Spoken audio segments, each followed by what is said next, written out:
The broadcast is now starting. All attendees are in listen-only mode.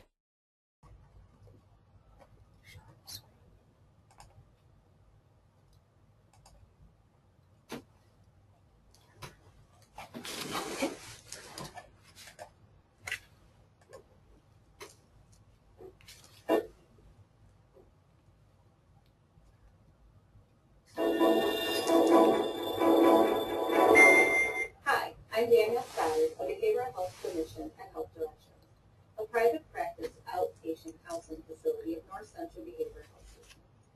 Health Directions provides mental health and substance use treatment. Treatment options include in-person or online for individuals, couples, and families residing in Illinois.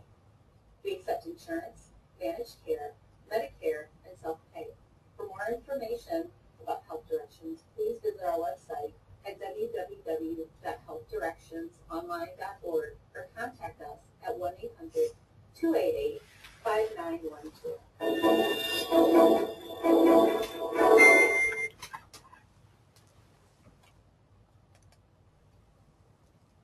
Hi, I'm Danielle Stoddard, and today I will be talking about ADHD, what every parent should know. And at the end of the presentation, I'll also be talking about how to deal with the upcoming summer months, and there will be time for questions.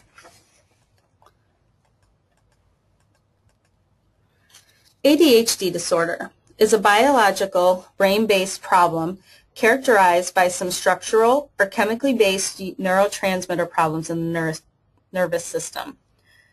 That does not necessarily mean that there is something wrong with your child's brain. There's no damage to be found in the brains of children with ADHD. MRI technology to scan the brain has shown in recent studies that the brain's memory hub tended to be enlarged in ADHD children. Researchers also found that parts of an emotion processing hub were smaller in children with the disorder as well. So ADHD in children. 3 to 5% of U.S. school-age children are diagnosed with ADHD. However, that might be a conservative estimate, as the figure might be harder due to the fact that it's harder to diagnose in children, such as what's appropriate behavior in kids and what's not. Children that are preschool age, 3 to 4-year-olds, and I have a 4-year-old of my own, have short attention spans. They're hyperactive, they like to play, and you can't expect them to sit for a 2-hour stretch of time. So at what point in time does their behavior become just typical for their age, or what time does it become an issue? And we're going to be talking about how to spot when it's a behavior problem and when it's an issue that should be treated. It is believed that ADHD in children may persist into adulthood for about 60% of the sufferers. And I've also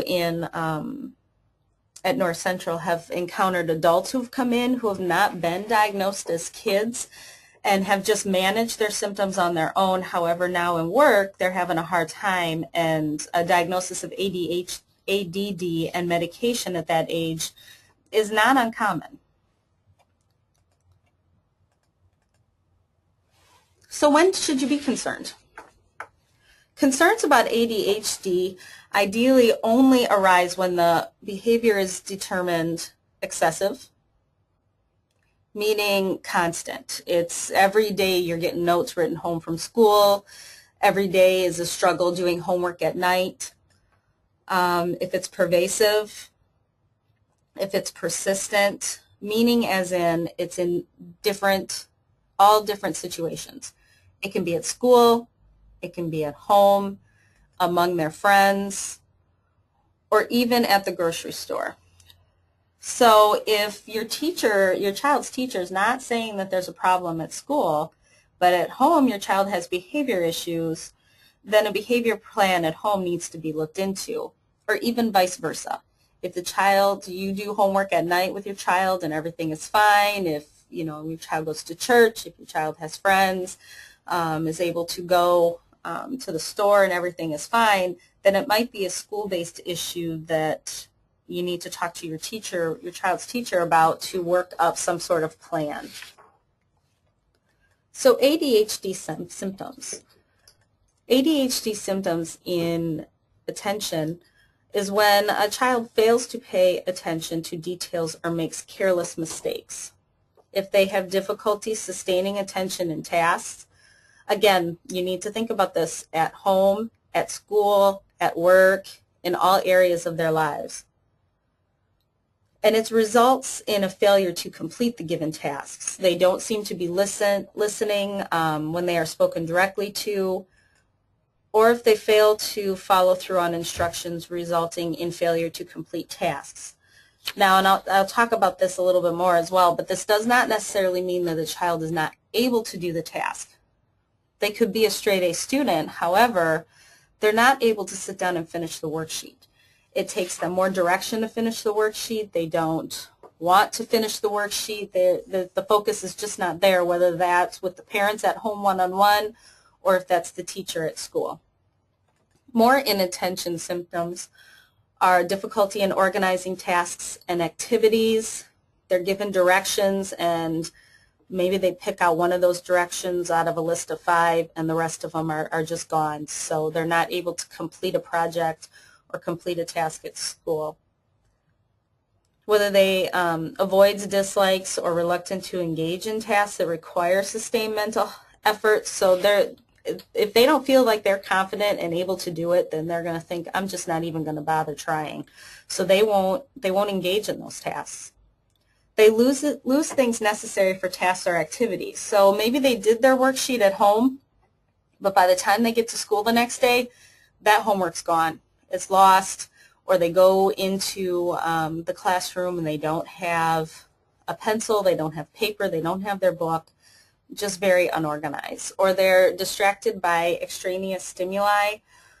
If you have a child that goes home and has no problem playing video games for hours, an ADHD child is able to do that because the stimuli with video games is so great that that does keep their mind focused.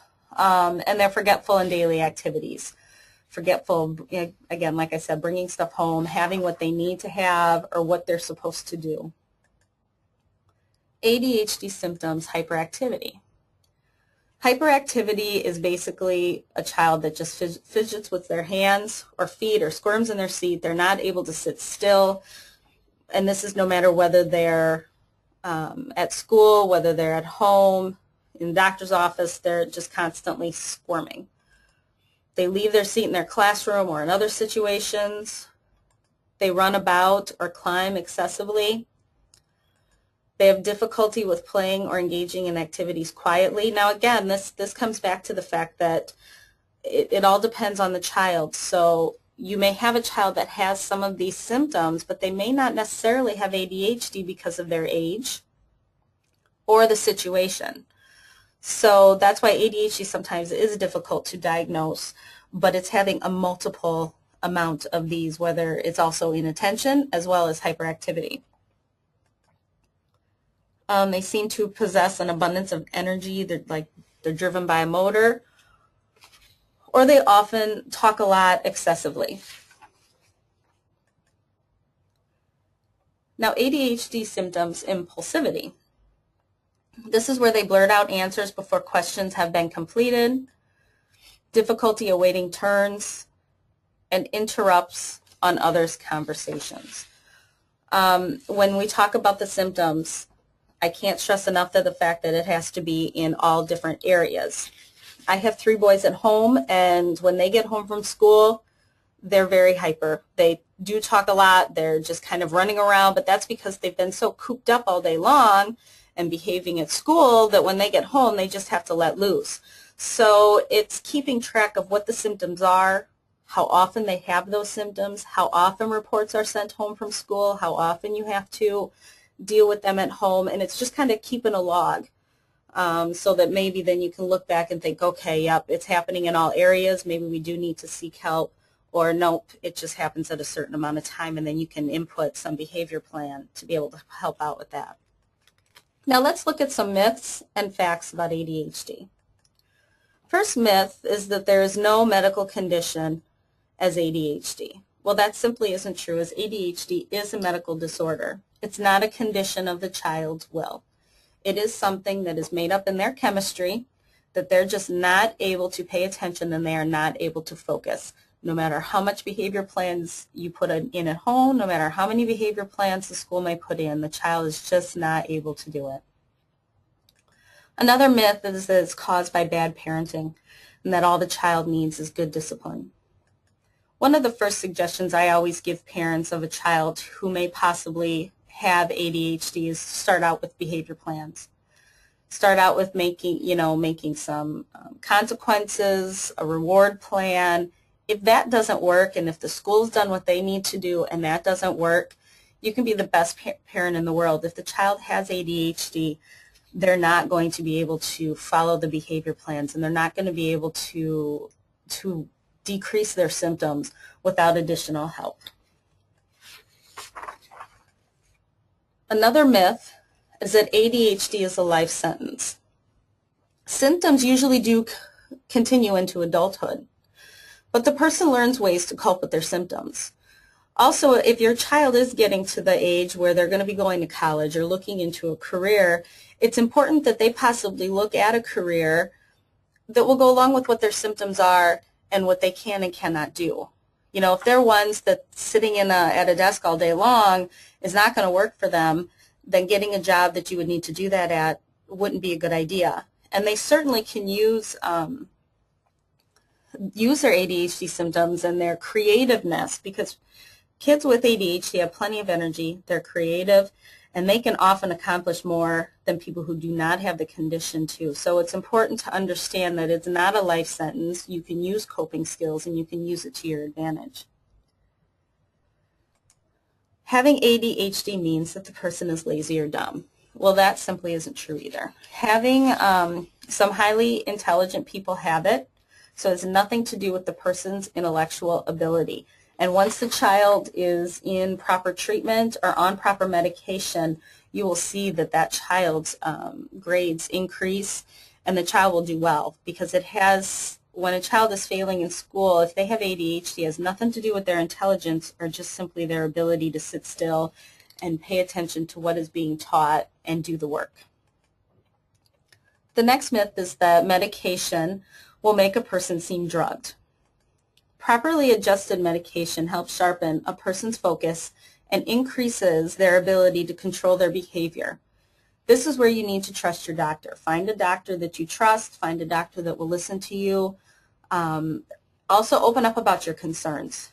You know your child best.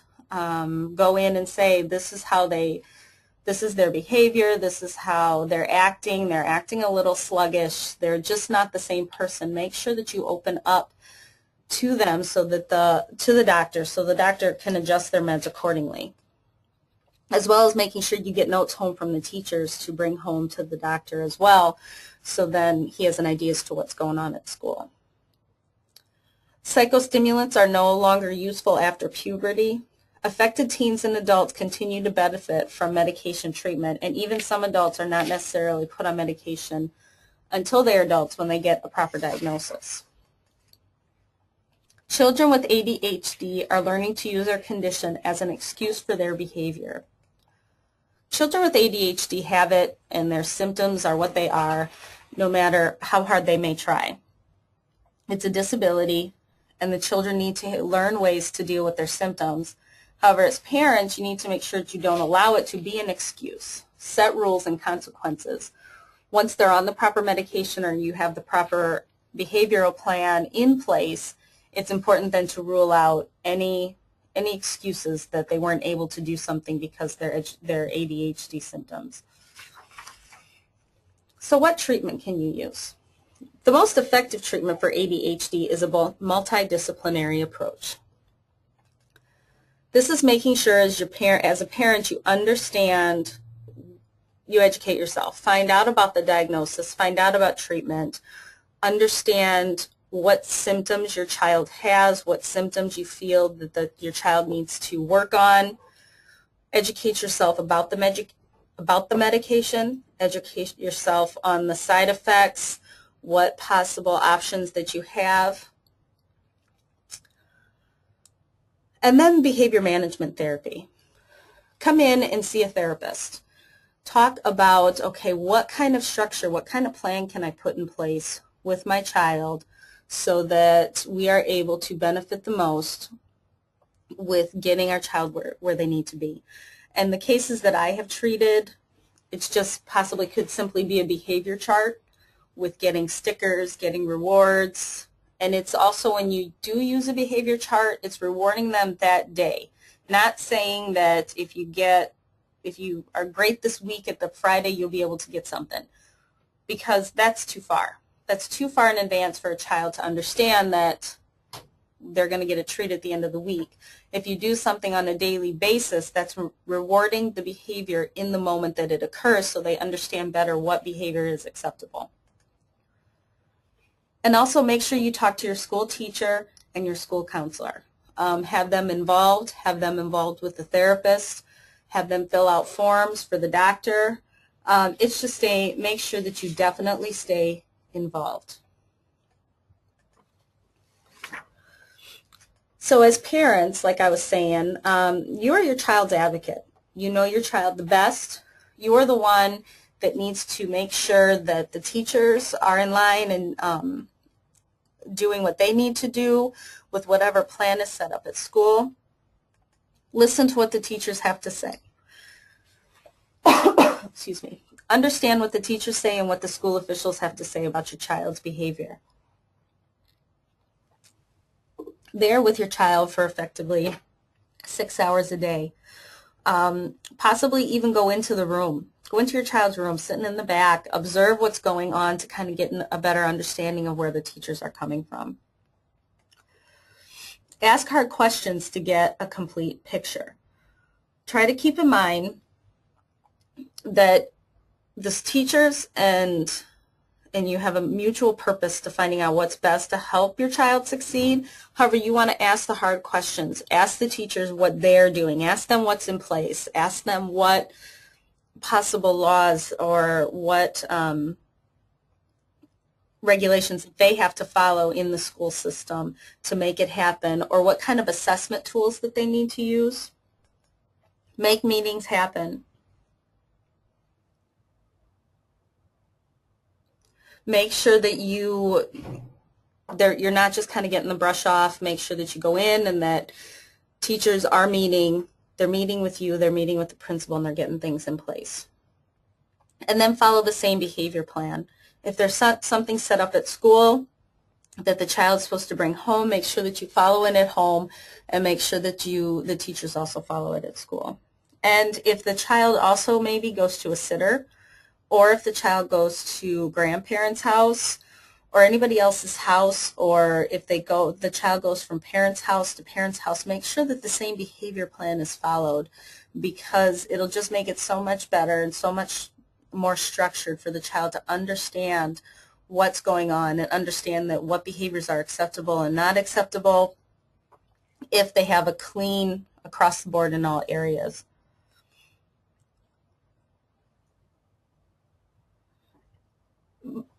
Break long homework into shorter chunks. So if your child comes home from school and they've been trying so hard to sit, homework right when they come through the door maybe won't work for them. Maybe they need to go run around or do whatever for half an hour to get kind of some of the squirms out, get some of the anxiety out from being at school all day long, then sit down, do half a worksheet, do 2 questions, let them get up and walk around again. Or don't make them sit and do their homework. Let them stand at the table or stand at the counter and do their homework.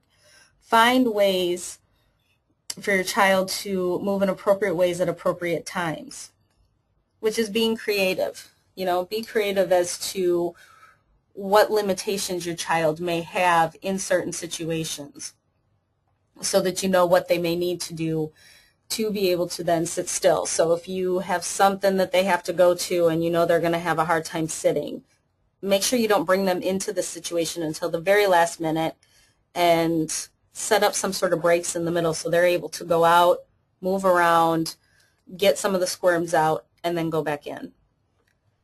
And most of all, ask for help. Ask for assistance. Call and talk to an agency. Talk to your teachers. Talk to the school. Talk to a therapist. So medication. Medication, the first thing that I always recommend is for you to go to your family doctor about medication. Be open. Oh, hold on, I gotta go back. Okay. Be open-minded about the medication. Understand that it is sometimes a trial and error process. It may take a little while for your child to get on the right medication. Trust your doctor. Trust in what your doctor is going to prescribe. But inform your doctor of any changes in behavior that you're concerned about, and ultimately believe that the meds are used to assist your child in being successful. If you've tried behavior plans, if you've talked to teachers, if you've came up with all sorts of plans and it has not worked, understand that sometimes medication is needed for your child to ultimately be successful. So behavior management therapy. The elements of behavior management therapy include goal setting. This is where you would come in, and as a therapist, I would work with you on figuring out, you and your child, because your child has to have ownership as to what they want to do to succeed. Now, your child's idea of a goal might be making a new friend, or just simply not having to walk around at recess, but getting to actually play with the friends at recess. This is where you need to sit down and figure out, what's a goal? A goal is a small, short goal that's attainable and can be accomplished in a short amount of time so that your child feels like they are succeeding and that you feel also like you are succeeding. You and the teacher will help your child to learn and set these goals and accomplish them. Reward and consequences. Your child will then receive his or her due based on their actions. I have a worksheet here that I send home with some parents, and it's basically a list of about 12 activities that a child has to do through the day. It's getting out of bed, brushing their teeth, it's going to school, doing well at school. So at the end of that day, those 12 things, you can base the reward system on you can base the rewards on how many stars they may have gotten for the day. And then it's also then, okay, if you get 5 stars, you get to play your game system for 15 minutes. But if you get 6 stars, you can play it for 20 minutes. And each day then you increase it more, so it becomes more difficult to get the awards, and your child's behavior hopefully will fall into place with that. Consistent therapy. It's being consistent with treatment. When you start a therapy with your child, it's important to come in, be consistent with it, follow through. So if you were to come in to see me and we would talk about a behavior plan and that would be brought home, then be consistent. Go home, set it up. Sometimes it's difficult. Life's busy. It's difficult to keep track of what goes on during the day. But it's amazing how if you keep track of it and you do it for a week, it just becomes a habit. It just becomes something that you do. Some examples of goals also that I have is completing a chore, finishing a classroom assignment, playing with a friend on the playground, sitting at their desk for more than an hour, for an hour or more, and that can simply be even as low as 15 minutes, whatever is the least amount of time to be able to get the child to understand, like, okay, this is good. This is good. You'll be able to do this and you will do just fine. Some rewards, like I said, additional play time, additional time on any game systems that they have. Negative behavior can cause them to lose some privileges. Be cautious with timeouts, because if they have a hard time sitting, they're not going to be able to sit in a timeout for very long either. So it's basically, I like to push reward systems. So if a child knows that every day, okay, I only get to play my game system for 15 minutes. No matter what my behavior is, I get to play it for 15 minutes. However, if I behave better, then I get more time. So you're not taking things away as much as rewards. A reward system seems to work a lot better. So what do you do during summer break? The kids are gone all day during the school year, but now they're home all day. It's important to keep a routine. Keep a routine just as you did in the school year, meaning keep bedtimes the same. Keep when they get up the same. Have at least one cool down time in the afternoon where your child, reads a book. This structure will also help keep your child out of trouble. Now keep in mind a child with ADHD will find ways to stay busy. But if you keep a structure and keep a plan as to what they get to do all day, then they won't have time to create ways to keep themselves busy.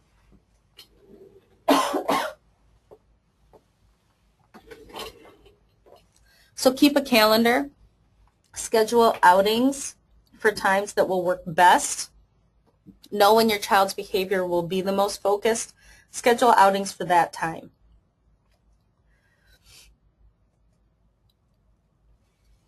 Keep lots of crafts and hands-on projects available.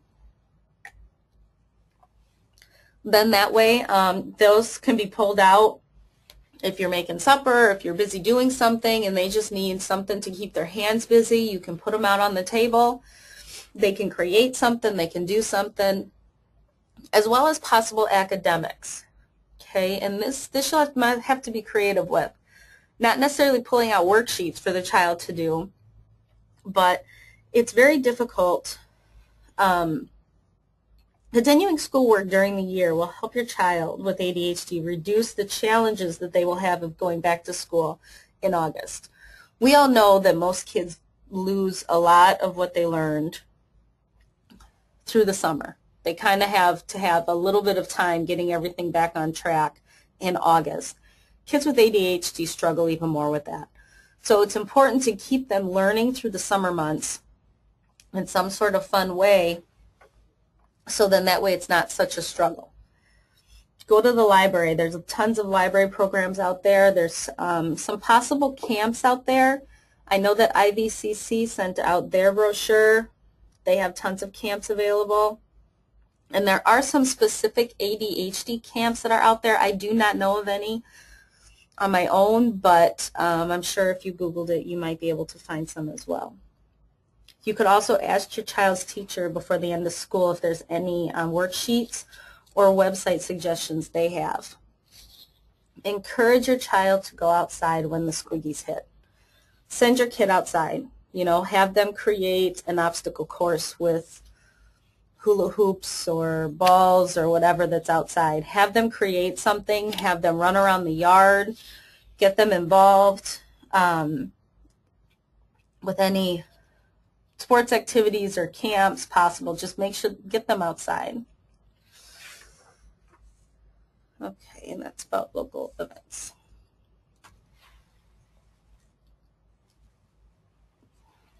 Okay, so ADHD.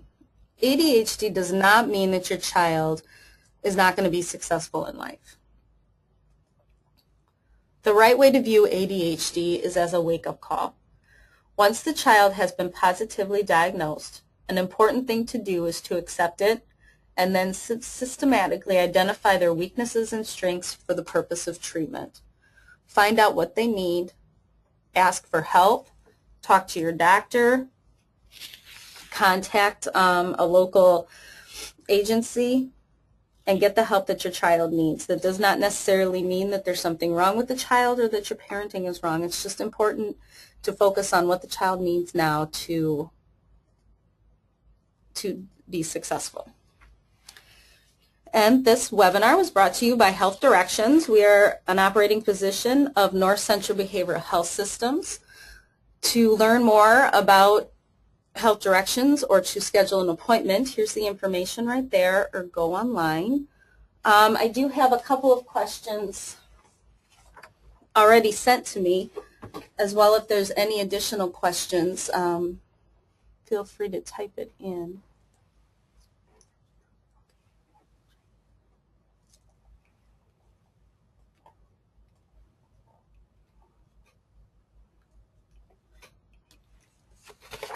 Okay, So the first question I have is if I feel my child is struggling with ADHD, what would be my first move, or what should I do?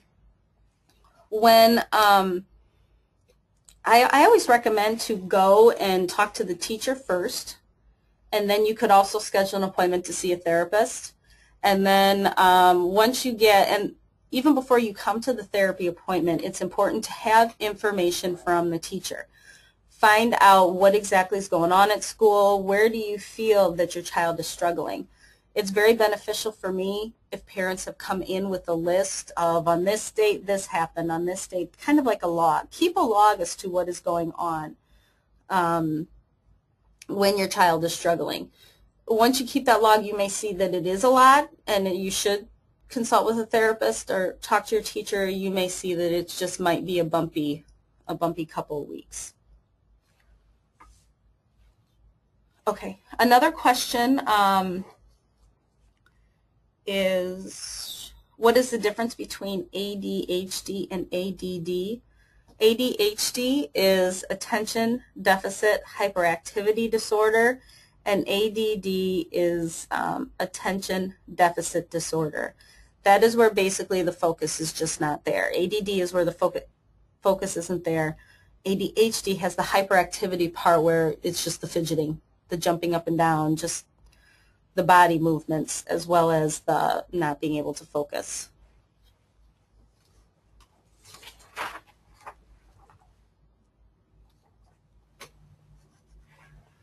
Okay, the next question is, what service options does Health Directions offer to children or their families who may be struggling with ADHD? Health Directions offers, we right now have 4 therapists on staff here. There are 2 male therapists and 2 female therapists. And we basically would have the parents come in and the child come in, and we would just talk about what's the best direction to go, give behavioral plan options. We would basically consult with the school possibly to be an advocate for the child, to make sure that they're getting their needs met at school, as well as how can everybody work together, working as a team to make sure that the child's getting a well-rounded treatment.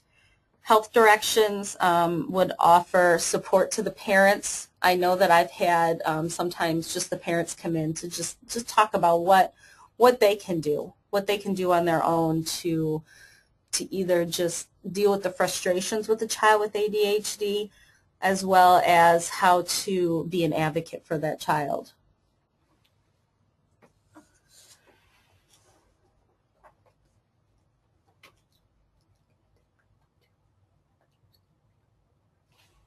Okay, if there are no further questions, then I would just like to thank everybody for attending. And there will be more webinars to follow. I believe the next one's going to be possibly sometime in June, and it's going to be on depression. It's going to be on depression as well as just adult depression mainly. I have another question, is does Health Directions offer the ability to see my child online? Yes, it does. We do have online services. If you go to our website, www.healthdirectionsonline.org, and it's a simple sign up. I myself have available times out there. I have morning times, afternoon times, as well as evening times available for you to sign up. I believe it's $35 for half an hour using your credit card, and I would be able to then have a web session with you and your child online. All right. Thank you very much for attending, and everybody have a great day.